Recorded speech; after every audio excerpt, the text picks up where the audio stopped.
வணக்கம், welcome to our channel. இந்த வீடியோவில் நம்ம என்ன பார்க்க போகிறோம் அப்படின்னா, நேற்று நடந்து முடிஞ்ச மார்க்கெட்டோட ரிவ்யூ பற்றியும், அதே மாதிரி ஒரு ஸ்கிரிப்ட் வந்து இப்போ அடிக்கடி டெலிகிராம் சேனலில் நமக்கெல்லாம் வந்து மெசேஜாக வந்துகிட்டு இருக்கோம். பார்த்தீங்கன்னா உங்களுக்கு தெரியும், இந்த ஸ்கிரிப்ட் வாங்குங்க, நீங்கள் வந்து ஒரு 4-5 வருஷத்தை பெரிய கோடீஸ்வரன் ஆயிடுவீங்க அப்படின்றத பற்றிலாம் வந்திருக்கு. நீங்கள் இந்த ஸ்டாக்கில் இவ்வளோ முதலீடு பண்ணிங்கன்னா இப்படிலாம் வந்து ஆயிடுவீங்க அப்படின்னு சொல்லி ஒரு அடிக்கடி ஒரு ஸ்கிரிப்ட் வந்து சமீப காலமாக வந்துட்டு இருக்கு. ஏற்கனவே முன்னாடி ஒரு ஸ்கிரிப்ட் வந்தது, இப்போ ஸ்கிரிப்ட் வந்து இப்போ அடிக்கடி வந்துட்டு இருக்கு. அந்த ஸ்கிரிப்ட் பற்றியும், அதே மாதிரி நேற்று ஒரு ஸ்டாக் ஒரு வந்து நல்ல கீழே இறங்கிட்டு திரும்ப வந்து மேலே ஏறி இருக்குது. அந்த ஸ்டாக் வந்து அடுத்து கொஞ்சம் நல்ல ரேலி தருமா அப்படின்றத பற்றியும் பார்க்க போகிறோம். அது இல்லாமல் இந்த வீடியோ வந்து ஒரு படிப்பினைக்கான வீடியோ மட்டும்தான். நீங்கள் அது வந்து உங்களை வாங்குங்க, இதை வந்து வாங்க சொல்லியும் விற்க சொல்லியும் அறிவுரையான வீடியோ கிடையாது. நீங்கள் அப்படி ஏதாவது வாங்குறதா இருந்தால் உங்கள் செபி ரிஜிஸ்டர் அட்வைசர் கிட்ட யாருடைய நல்ல அட்வைசர் கிட்ட கேட்டுட்டு உங்களோட முதலீடுகளை தொடரலாம். நேற்று வந்து மார்க்கெட் பார்த்தீங்க அப்படின்னா ஒரு நல்ல யூட்டர்ன் கொடுத்த மார்க்கெட் அப்படின்னு இப்போ சொல்லலாம். காலையில் ஓப்பன் ஆகும்போது ஒரு 50% பாசிட்டிவில் ஓப்பன் ஆச்சு. கடைசியில் க்ளோஸ் ஆகும்போது ஒரு 20% மைனஸ் வந்து ஓப்பன் ஆச்சு. ஆனால் நல்ல லோ பார்த்தீங்கன்னா 23,496 வரைக்கும் போயிட்டு திரும்ப வந்து 23,688 க்ளோஸ் ஆச்சு. மைனஸ் ஒரு 20 பாயிண்டில் க்ளோஸ் ஆச்சு. சென்செக்ஸ் பார்த்தீங்கன்னா ஒரு 50 பாயிண்டில் இறக்கத்தில் க்ளோஸ் ஆகிருக்கு. 78 சென்செக்ஸ் முடியும் போது 78,148.49 இதில் வந்து க்ளோஸ் ஆகிருக்கு நேற்று. அதேமாதிரி மார்க்கெட் வந்து நம்ம ட்ரெண்ட் வந்து நான் இதுக்கு மேலே இறங்க மாட்டேன், இதுதான் வந்து என்னோட ட்ரெண்ட் தான் பயணிப்பேன் அப்படின்னு சொல்கிற மாதிரி தான் நேற்று வந்து மார்க்கெட் இருந்தது. ஆனாலும் நம்மளுடைய போர்ட்ஃபோலியோ பார்த்தீங்கன்னா ஏற்கனவே பழைய இறக்கத்துலேயே வந்து 20-30% காலியாக இருந்தது. சமீபத்தில் இப்போ நேற்று நடந்து முடிஞ்ச 2-3 நாள் மார்க்கெட்டில் வந்து 10-15% காலி. கிட்டத்தட்ட எல்லாருடைய போர்ட்ஃபோலியோவும் ஒரு 30-50% வரைக்கும் கிட்டத்தட்ட காலியாக வாய்ப்பு உண்டு. அது அடுத்து வர ட்ரேடிங் சீசனில் நமக்கு வந்து ஒரு நல்ல ஏற்றம் கொடுக்கும் அப்படின்றத பார்க்கலாம். ஏன்னா நேற்று நடந்து முடிஞ்ச மார்க்கெட் வந்து அது மாதிரி அந்த ட்ரெண்ட் வந்து நமக்கு சொல்லியிருக்கு. நேற்று மார்க்கெட்டில் ட்ரேடான ஸ்கிரிப்ட் பார்த்தீங்கன்னா என்எஸ்சியில் ட்ரேடான ஸ்கிரிப்ட் 2,914 ஸ்கிரிப்ட் ட்ரேட் ஆயிருக்கு. அதில் எந்த விதமான மாற்றம் பண்ணி ட்ரேடான ஸ்கிரிப்ட் பார்த்தீங்கன்னா 97, அட்வான்ஸ் 952. அதாவது பாசிட்டிவில் முடிஞ்ச ஸ்டாக் வந்து 952, டிக்ளைன் 1,865, இறக்கத்தில் முடிஞ்ச ஸ்டாக் 1,825. நேற்று எஃப்ஐஎஸ்எல் நல்ல ஒரு செல்லிங் தான் பண்ணியிருக்காங்க. 3,362 கோடி ரூபா செல்லிங் பண்ணியிருக்காங்க. நம்ம டிஎஸ் தான் மார்க்கெட்டில் வந்து ஒரு பையிங்கில் இருந்திருக்காங்க. நம்ம டிஎஸோட பணம் இப்போ மார்க்கெட்டில் இருக்கிறனால ரொம்ப பெரிய இறக்கம் வந்து மார்க்கெட்டில் இல்லாமல் இருக்குது. ஏன்னா இது வரைக்கும் டிஎஸ் 3 லட்சம் கோடி கிட்ட விற்று பணத்தை எடுத்துகிட்டு போயிட்டாங்க நம்ம மார்க்கெட்லேருந்து. நேற்று 52 வீக் ஹை பார்த்தீங்கன்னா 54 ஸ்டாக் வந்து 52 ஹையாக இருந்திருக்கு. லோ வந்து 73 ஸ்டாக்ஸாக இருந்திருக்கு. அப்பர் சர்க்யூட் வந்து ஒரு 88 ஸ்டாக்ஸ் அப்பர் சர்க்யூட்டாக இருந்திருக்கு. லோவர் சர்க்யூட் பார்த்தீங்கன்னா ஒரு 70 ஸ்டாக் வந்து லோவர் சர்க்யூட்டில் இருந்திருக்கு. ஸோ அதுக்கு பிறகு நேற்று வந்து நிஃப்டியில் வந்து என்ன பங்குகள் அப்படின்னு பார்த்தீங்கன்னா, நேற்று வந்து பெரும்பாலான பங்குகள் வந்து பெரிய இறக்கத்தில் இருந்திருக்கு. ரொம்ப பெரிய மாற்றம்லாம் இல்லை. ஒரு சில ஸ்டாக்ஸ் மட்டும்தான் ஏற்றம் கொடுத்துருக்கு. நிறைய ஸ்டாக்ஸ் இறக்காத ஸ்டாக்ஸ் அப்படின்னு பார்த்தீங்கன்னா ஸ்பந்தனா ஸ்பூர்த்தி ஒரு 20% ஏற்றம் கொடுத்துருக்கு. அதாவது 19%. கிரெடிட் ஆக்சிஸ் கிராமின் ஒரு 13% ஏற்றம் கொடுத்துருக்கு. ரொம்ப நாள் பிறகு ஏறின ஸ்டாக்ஸ், வால்யூமும் நல்லா பூஸ்ட் ஆகிருக்குதுக்கு.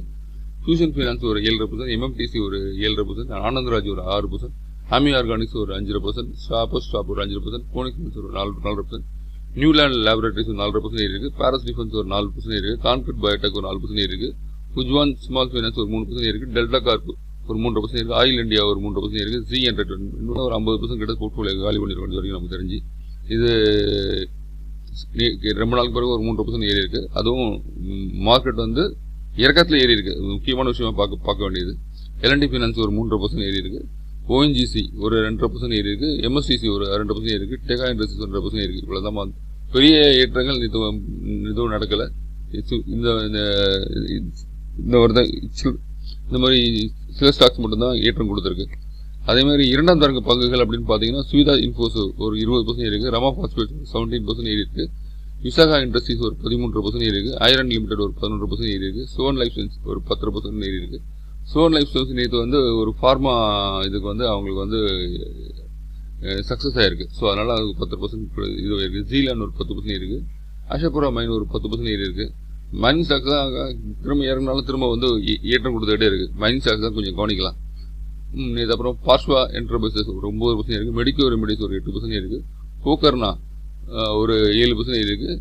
ஆஷியானா ஹவுசிங் ஒரு 6% இருக்கு. மேன் இண்டஸ்ட்ரீஸ் ஒரு 6% இருக்கு. ஆண்ட்ரூயில் ஒரு 6% இருக்கு. Mukta Arts, Themis Medicare, Sundaram Clayton, One life,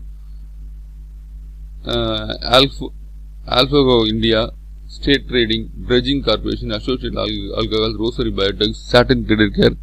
so இது மாதிரி சில பங்குகள்லாம் நேற்று ஏறின பங்குகளாக இருக்குது. இவ்வளோதான் நேற்று ஏறின பங்குகள் வந்து நமக்கு மீதான இது. அதுவும் குறிப்பிட்ட பங்குகள்னு சொல்லி எதுவும் சொல்ல முடியல. இது அதே மாதிரி ஒரு ஸ்டாக் குறிப்பிட்டு கவனிச்சிங்களா இல்லையான்னு தெரியல. கல்யாண் ஜுவல்லரி ஒரு ஸ்டாக் வந்து நல்லா இறக்கம் கொடுத்துட்டு திரும்ப வந்து ஏறி இருந்தது. அதை பற்றி நம்ம பார்க்கலாம்.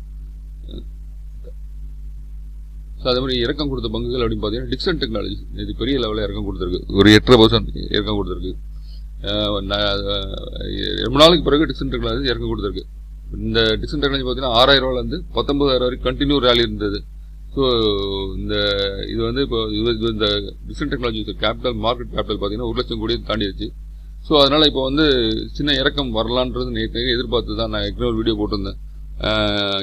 ஒரு 50,000 1 லட்சம் இன்வெஸ்ட் பண்ணியிருந்தீங்க டிக்சன் டெக்னாலஜி என்ன ரிட்டர்ன் கொடுத்துருக்கு அப்படின்றத பற்றி நான் ஆல்ரெடி ஒரு வீடியோ போட்டிருந்தேன்.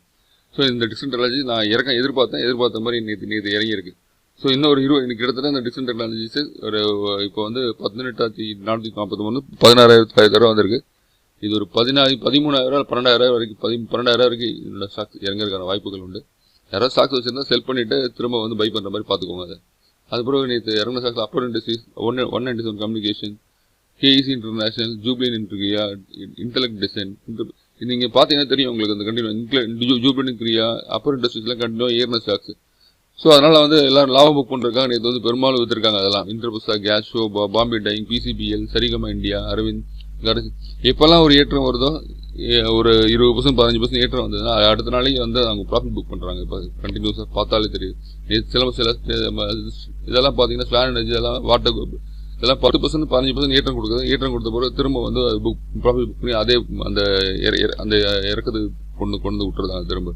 Apollo Hospitals, Care Ratings, Kaynes Technology, Kaynes Action Construction, Jindal Stainless, Angel One, PVR INOX, Dhani Services, GHCL, PB Fintech, APL Apollo Tubes, Aditya Birla Real, Techno Electric Engineering, United Breweries, Amber Enterprises, computer games, doctor Lal Path Labs, Garware Tech Fibres, Symphony, Polycab, ஆரோலன் solution, பிஎஸ்.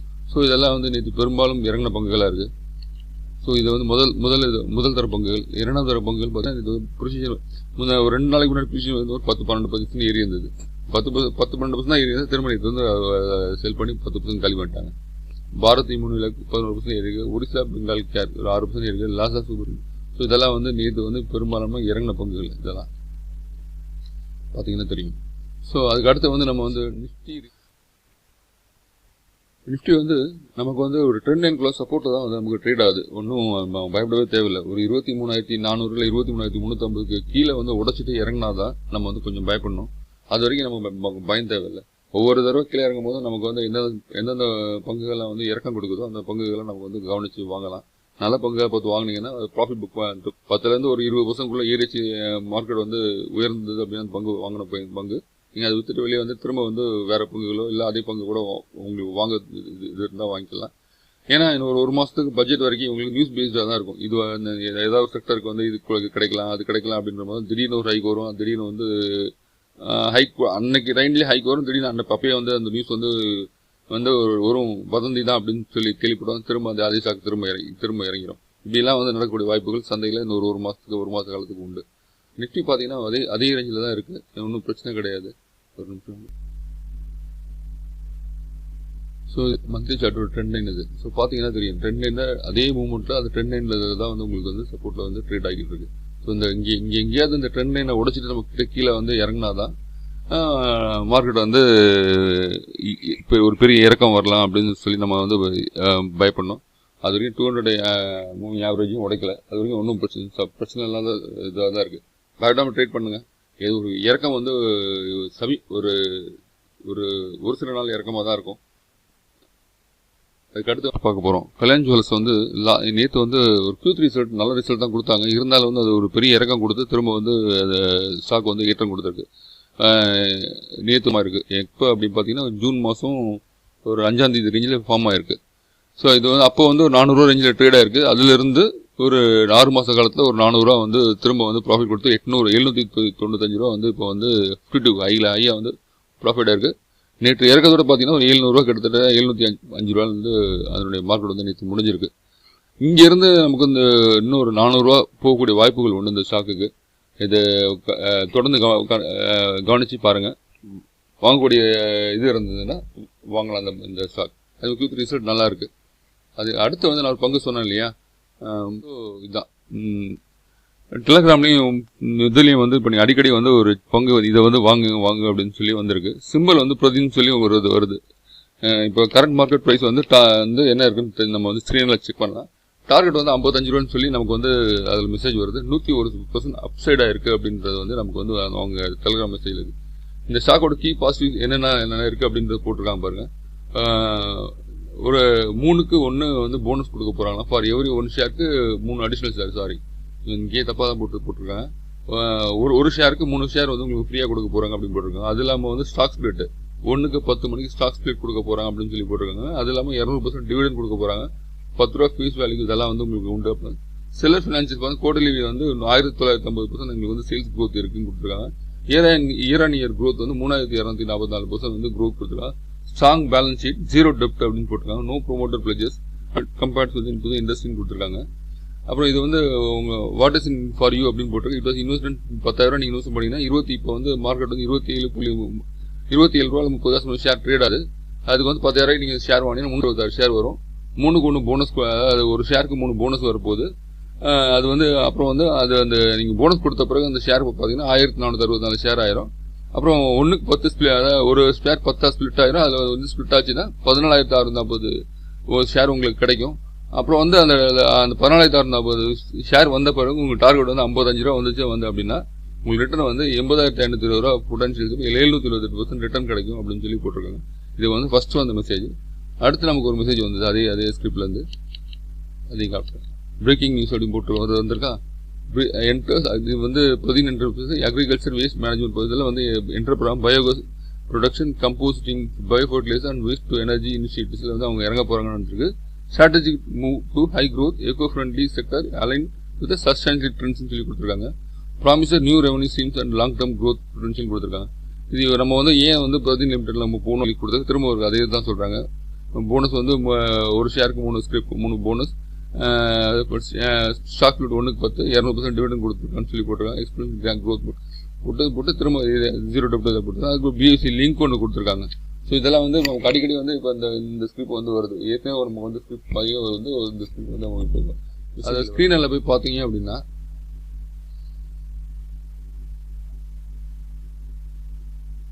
So ஸ்க்ரீனில் investors பார்ப்பார். இன்வெஸ்டர்கிட்ட எவ்வளோ stocks இருக்குன்னு பார்த்தீங்கன்னா இப்போ வந்து ப்ரொமோட்டர்ஸில் ஸ்டாக்கே கிடையாது. வெறும் ஒரு 0.63% தான் ஸ்டாக் இருக்குது. எல்லாமே பப்ளிக் கிட்ட தான் இருக்குது.